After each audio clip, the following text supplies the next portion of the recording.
नमस्कार दोस्तों, साहित्य ज्ञान क्लासेस में हार्दिक स्वागत है आपका। आज के सत्र में हम अध्ययन कर रहे हैं हिंदी साहित्य के इतिहास के अंतर्गत आदिकाल, जिसमें रासो काव्य। इसमें रासो काव्य के प्रमुख रचनाकार और उनकी रचनाओं का हम अध्ययन करेंगे कि कौन कौन से रासो काव्य लिखे गए, रासो शब्द की उत्पत्ति किस प्रकार हुई, प्रमुख रासो कवि कौन हैं। तो इन सभी तथ्यों पर हम आज के सत्र में अध्ययन करेंगे। तो चलिए शुरू करते हैं। रासो काव्य। तो सर्वप्रथम खुमार रासो, सबसे पहले हम जो प्रमुख रासो काव्य हैं उनके बारे में संक्षिप्त में अध्ययन करेंगे और फिर अन्य तथ्यों को हम बाद में पढ़ेंगे। तो सर्वप्रथम है खुमार रासो, जो दलपति विजय की रचना है।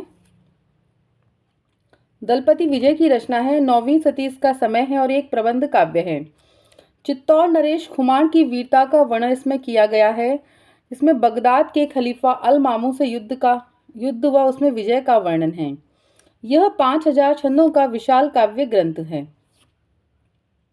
खुमार रासो कितने छंदों का है? 5000। मेवाड़ के प्रवर्ती शासकों महाराणा प्रताप सिंह और राज सिंह का वर्णन इसमें किया गया है। यह रचना विक्रम की 7वीं सदी के आसपास की मानी जाती है। आगे है विजयपाल रासो, नल सिंह की भाट इसके रचनाकार हैं और ये 11वीं सदी वीर गीत है। यह रचना प्राप्त नहीं है और विजयगढ़ के राजा विजयपाल का यह प्रशस्ति ग्रंथ है। बीसलदेव रासो नरपतिनाल की रचना है, 12वीं सदी वीर गीत है। ये 100 पृष्ठों का एक छोटा सा यह ग्रंथ है। 100 पृष्ठों का एक छोटा सा यह ग्रंथ है। यह एक विरह परक संदेश काव्य है, जिसमें अजमेर के राजा चौहान बीसलदेव तथा राजा भोज की पुत्री राजमती के विवाह, वियोग और पुनर्मिलन की कथा इसमें है। रासो होते हुए भी यह एक प्रेम काव्य है। हिंदी में सर्वप्रथम 12 मासा वर्णन इसमें ही मिलता है। 12 मासा वर्णन का अर्थ है कि 12 महीनों का वर्णन राजस्थानी भाषा में रचित है। रानीपन और सामंती जीवन से बंधन मुक्ति की अभिव्यक्ति इस ग्रंथ में की गई है। तो 100 पृष्ठों का यह छोटा सा ग्रंथ है और प्रमुख प्रश्न इससे यह बनता है कि बीसलदेव रासो में किसका वर्णन किया गया है। तो बीसलदेव में राजा भोज की पुत्री राजमती के पहले उसका विवाह होता है, फिर वियोग हो जाता है पति से अपने, और दोबारा उससे मिलन हो जाता है। तो पुनर्मिलन की कथा का इसमें वर्णन किया गया है। यही इस ग्रंथ की प्रमुखता है। जयचंद्र प्रकाश, यह भट्ट केदार की रचना है, 12वीं सदी और वीर गीत है। ये तो आदिकाल में वीर राजाओं का प्रोत्साहन करने के लिए जो वीर गीत गाए जाते थे वही इसमें वर्णित है। यानी कि पुराने समय में राजाओं के यहाँ एक राज दरबार में एक कवि होता था जो उनकी प्रशस्ति, उनकी कीर्ति का बखान करता था, यानी उनकी वीरताओं का वर्णन करता था। तो उन्हीं सब का वर्णन यहाँ पर किया गया है। यह प्रबंध काव्य है और यह प्राप्त नहीं है। जय मयंक जस चंद्रिका मधुकर कवि की रचना है, 12वीं सदी प्रबंध काव्य है। ये इन दोनों रचनाओं में कन्नौज के सम्राट जयचंद्र के शौर्य और पराक्रम की कथा का वर्णन होना अनुमानित किया जाता है। यह दोनों ग्रंथ प्राप्त नहीं हैं, किंतु सिंगापच दयाल दास कृत राठौर आरिख्यात में इसका उल्लेख मिलता है। परमाल रासो, यह जगनिक की रचना है। परमाल रासो जगनिक 13वीं सदी और यह भी वीर गीत है।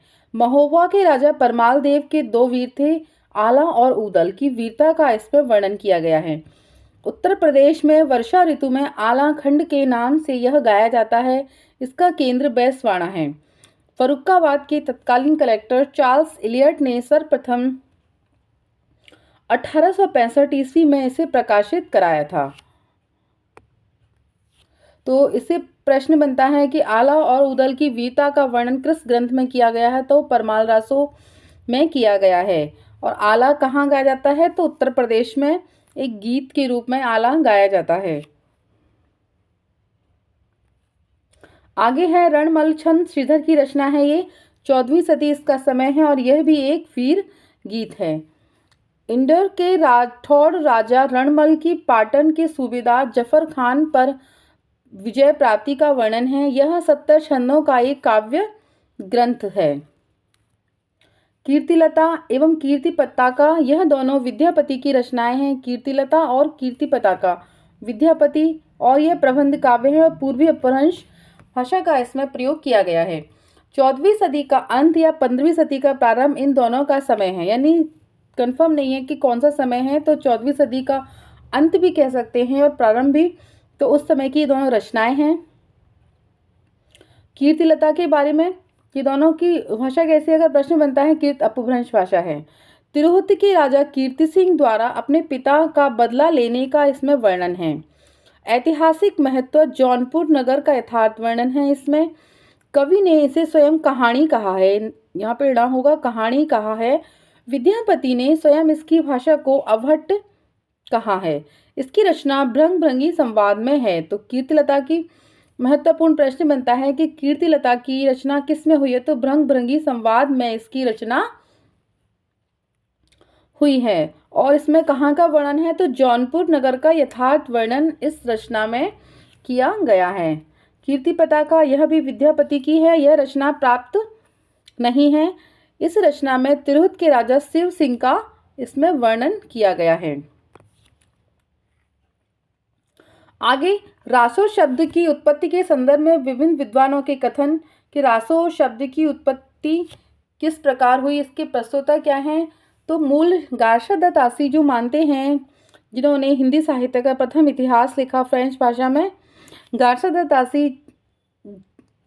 रासो शब्द की उत्पत्ति राजसूय शब्द से मानते हैं। हरिप्रसाद शास्त्री राजयश, आचार्य रामचंद्र शुक्ल कहते हैं कि रसायन से रास या रासो शब्द की उत्पत्ति हुई है। नंदुलारे वाजपेयी रास, हजारी प्रसाद द्विवेदी रासक उपरूपक के रूप में इसे प्रयोग करते हैं।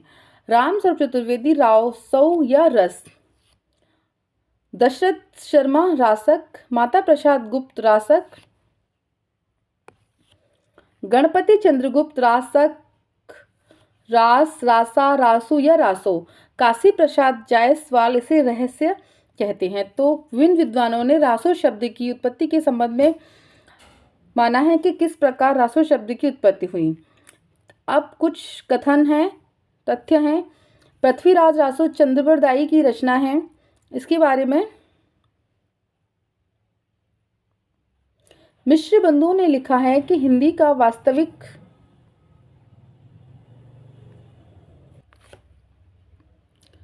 पृथ्वीराज रासो चंद्रबरदाई की रचना है। यह 12वीं सदी की रचना है। 12वीं सदी इसका समय है, 12वीं सदी की रचना है ये। और इस रचना में यह प्रबंध पिंगल शैली में लिखी गई है। पृथ्वीराज चौहान की शौर्य और वीरता के अलावा संयोगिता के साथ उनकी प्रेम कहानी का भी सुंदर वर्णन किया गया है पृथ्वीराज रासो में चंद्रबरदाई के द्वारा। इसमें 69 समय यानी सर्ग और 68 प्रकार के छंदों का प्रयोग हुआ है। मुख्य छंद हैं कवित्त, छप्पय, दूहा, तोमर, त्रोटक, ग्राहा और आर्या। चंद कवि छप्पय छंद के विशेषज्ञ थे। चंद यानी चंद्रबरदाई। वीर और श्रृंगार रस इस रचना में प्रमुख है और इसका अंगी रस वीर ही माना जाता है। जो आदिकाल की जो प्रमुख रचनाएं हैं वो वीर रस प्रधान रचनाएं हैं। इसमें चंद्रबरदाई के बाद इस रचना को जो पूरा किया था उनके पुत्र जलनर ने किया था। तो ये प्रश्न भी कई बार बनता है कि चंद्रबरदाई जो की रचना है पृथ्वीराज रासो, इसका उत्तरार्ध किसने लिखा, तो उनके पुत्र जलनर ने इस रचना को पूरा किया था। मिश्र बंधुओं ने पृथ्वीराज रासो और चंद्रबरदाई के बारे में कुछ लिखा है। तो मिश्र बंधुओं ने लिखा है कि हिंदी का वास्तविक प्रथम महाकवि चंद्रबरदाई को ही कहा जा सकता है। आचार्य शुक्ल कहते हैं कि ये चंद्रबरदाई हिंदी के प्रथम महाकवि माने जाते हैं और इनका पृथ्वीराज रासो हिंदी का प्रथम महाकाव्य है। राम स्वरूप चतुर्वेदी पृथ्वीराज रासो हिंदी की अपनी महाकाव्य परंपरा की बड़ी उपयुक्त प्रस्तावना है। हिंदी का चरित्र पहली बार ही बड़े मोहक रूप में भाषा और संवेदना के दोनों स्तरों पर इसमें निखर कर आया है पृथ्वीराज रासो रचना में। वस्तुतः हिंदी में चंद को छंदों का राजा कहा जा सकता है, ये आचार्य हजारी प्रसाद द्विवेदी और नामवर सिंह का यह कथन है। शिव सिंह सेंगर ने चंद्रबरदाई को छप्पयों का राजा कहा है। तो कथन आते हैं कि किसने कहा है, तो शिव सिंह सेंगर ने चंद्रबरदाई को छप्पयों का राजा कहा है, क्योंकि ये छप्पय छंद के बादशाह थे, विशेषज्ञ थे, तो इन्हें राजा कहा है शिव सिंह सेंगर ने। बच्चन सिंह इसके बारे में क्या कहते हैं कि यह एक राजनीतिक महाकाव्य है, दूसरे शब्दों में राजनीति की महाकाव्यात्मक त्रासदी भी है ये। इसमें रासो काव्य के साथ साथ चरित काव्य, कथा काव्य, आख्यायिका आदि लक्षण भी दृष्टिगोचर होते हैं। इसके सबसे बड़ा समय कन्वज युद्ध है। इसे इस ग्रंथ का मूल कथानक भी माना जा सकता है। इसमें कयमास वध जो है उसको इन्होंने बताया है।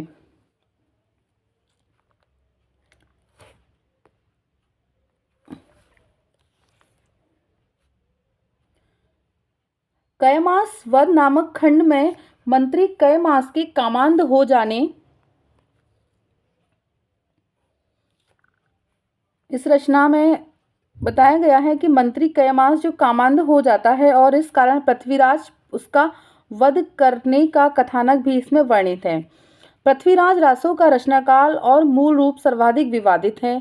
पृथ्वीराज रासो का शुरुआती प्रकाशन 1865 ईस्वी में फर्रुखाबाद के चार्ल्स इलियट कलेक्टर ने कराया था। पृथ्वीराज रासो की जो हस्तलिखित प्रतियां उपलब्ध हैं उनमें रासो के 4 रूपांतर अस्तित्व में आए हैं। बृहद रूपांतर में अध्यायों को इसमें समय कहा गया है, मध्यम रूपांतर के अध्यायों को प्रस्ताव कहा गया है और लघुत्तम रूपांतर के अध्यायों को खंड कहा गया है। लघुत्तम रूपांतर में अध्यायों का विभाजन नहीं है।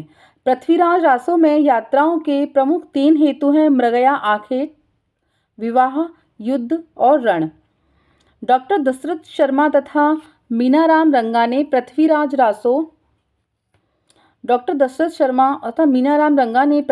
रासो की भाषा को अपभ्रंश और पुरानी राजस्थानी बताया है।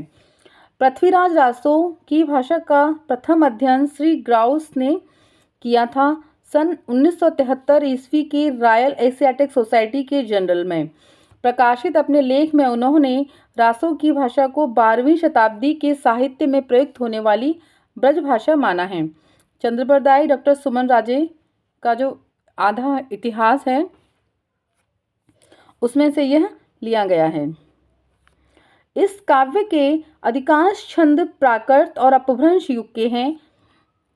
इसके मूल रूप का प्रणयन 12वीं शताब्दी में ही हुआ होगा, जबकि इन छंदों का बोलबाला था। चंद ऐसे ही छंदों के राजा कहे जाते हैं। डॉक्टर बिपिन बिहारी त्रिवेदी चंद यानी चंद्रबरदाई। तो पृथ्वीराज रासो की भाषा के विषय में चंद्रबरदाई सठभाषा, गारसादातासी कन्नौजी और डॉक्टर टेसीटरी पश्चिमी हिंदी, दशरथ शर्मा एवं मीनाराम रंगा अपभ्रंश या पुरानी राजस्थानी या रासक उपरूपक उसकी भाषा मानते हैं। विद्वान इसकी प्रामाणिकता को लेकर इस प्रकार विभाजित हैं, कुछ इसको प्रामाणिक मानते हैं, कुछ अर्ध प्रामाणिक और कुछ अप्रामाणिक यानी से मानते ही नहीं हैं। मिश्र बंधु श्याम सुंदर दास, मोहनलाल विष्णुलाल पांड्या, कर्नल टॉड और अर्ध प्रामाणिक मानने वाले हैं मुनि जिन विजय, हजारी प्रसाद द्विवेदी, डॉक्टर सुनीति कुमार चटर्जी, डॉक्टर दशरथ ओझा, डॉक्टर बुलत। प्रामाणिक मानते हैं इस रचना को आचार्य रामचंद्र शुक्ल, मुंशी देवी प्रसाद, कविराज श्यामल दास, गौरी शंकर, हीराचंद्र ओझा। इस विवाद से संबंधित मुख्य बिंदु इस प्रकार है कि सर्वप्रथम डॉक्टर बुलर ने 1875 ईस्वी में जयानकृत पृथ्वीराज विजय संस्कृत भाषा के आधार पर पृथ्वीराज रासा को अप्रामाणिक घोषित किया है। मोहनलाल विष्णुलाल पांड्या के अनुसार इसकी तिथियों में वास्तविक तिथियों से 90 से 91 वर्षों का अंतर सायास किया गया है। इस प्रकार इन्होंने आनंद संवत की परिकल्पना की है। डॉक्टर हजारी प्रसाद द्विवेदी इसकी रचना सुख सुखी संवाद के रूप में हुई थी। जिन सर्गों में यह शैली नहीं मिलती उन्हें प्रक्षिप्त मानना चाहिए, इससे वे अंश ही प्रक्षिप्त सिद्ध होते हैं जिनमें इतिहास विरुद्ध तथ्य हैं। आदिकालीन काव्य ग्रंथों में कथा कहने की जो परंपरा को लक्ष्य करके हजारी प्रसाद द्विवेदी ने पृथ्वीराज रासो के संदर्भ में लिखा है, कथा की परीक्षा इतिहास की दृष्टि से नहीं, काव्य की दृष्टि से होनी चाहिए। पुरानी कथाएं काव्य ही अधिक हैं, इतिहास से वे एकदम नहीं हैं। तो हजारी प्रसाद द्विवेदी का ये कथन है कि कहते हैं कि कथा की परीक्षा इतिहास की दृष्टि से नहीं, काव्य की दृष्टि से होनी चाहिए। पुरातन प्रबंध संग्रह 15वीं शती में संकलित में इस ग्रंथ के कुछ छंद संग्रहित हैं, जिससे इसकी प्राचीनता प्रमाणित होती है। मुनि जिनविजय ने इसके एक अंश जय चंद्र प्रबंध की ओर ध्यान दिलाया है। आचार्य रामचंद्र शुक्ल कहते हैं कि माना के रासो इतिहास नहीं है, काव्य ग्रंथ है, पर काव्य ग्रंथों में सत्य घटनाओं में बिना किसी प्रयोजन कोई उलटफेर नहीं किया जा सकता। यह पूरा ग्रंथ वास्तव में जाली है, जाली यानी फर्जी ग्रंथ से बताया गया है कि घटना नहीं है, कोई इस प्रकार का कोई ग्रंथ है ही नहीं। यदि यह ग्रंथ पृथ्वीराज रासो प्रामाणिक है तो यह भारत के इस भाग विशेष का तत्कालीन इतिहास है। इसमें जॉर्ज ग्रियर्सन का कथन है इस बारे में। पृथ्वीराज विजय के बारे में बात करते हैं कि पृथ्वीराज विजय एक प्रकार का एक ग्रंथ है। तो पृथ्वीराज विजय कश्मीरी कवि जयानक की रचना मानी जाती है। ये एक प्राचीन संस्कृत महाकाव्य है जिसका रचनाकाल 12वीं शताब्दी के आसपास माना जाता है। इसकी एक ही प्रति उपलब्ध है जो पूना के दक्षिण कॉलेज की लाइब्रेरी में सुरक्षित है। डॉक्टर बूलर के अनुसार इतिहास की दृष्टि से यह ग्रंथ अधिक प्रामाणिक है। इसमें पृथ्वीराज चौहान की वीरता का वर्णन किया गया है और शारदा लिपि में यह रचित है। इसमें पृथ्वीराज चौहान की वीरता का वर्णन किया गया है। कौन से और है ना, ये कहा है इन्होंने, और जो कहाँ रखा गया है, पूना के दक्षिण कॉलेज की लाइब्रेरी में सुरक्षित है। तो विवादित है ये पृथ्वीराज रासो चंद्रप्रदायी की रचना पर विद्वान कोई कुछ कहता है। तो हमने सभी तथ्यों का अध्ययन किया आज के सत्र में कि पृथ्वीराज विजय क्या है, पृथ्वीराज रासो क्या है, पृथ्वीराज रासो के विषय में विभिन्न विद्वानों के मत क्या हैं, कौन इसे प्रामाणिक रचना मानता है, कौन नहीं मानता। तो इन तथ्यों पर हमने बात की आज के। आगे के सत्रों में जुड़े रहिए। क्लास अच्छी लगी तो लाइक कीजिए, सब्सक्राइब कीजिए चैनल को, शेयर कीजिए और कमेंट्स कीजिए। आगे के सत्रों में लौकिक साहित्य से संबंधित रचनाओं का हम अध्ययन करेंगे। धन्यवाद।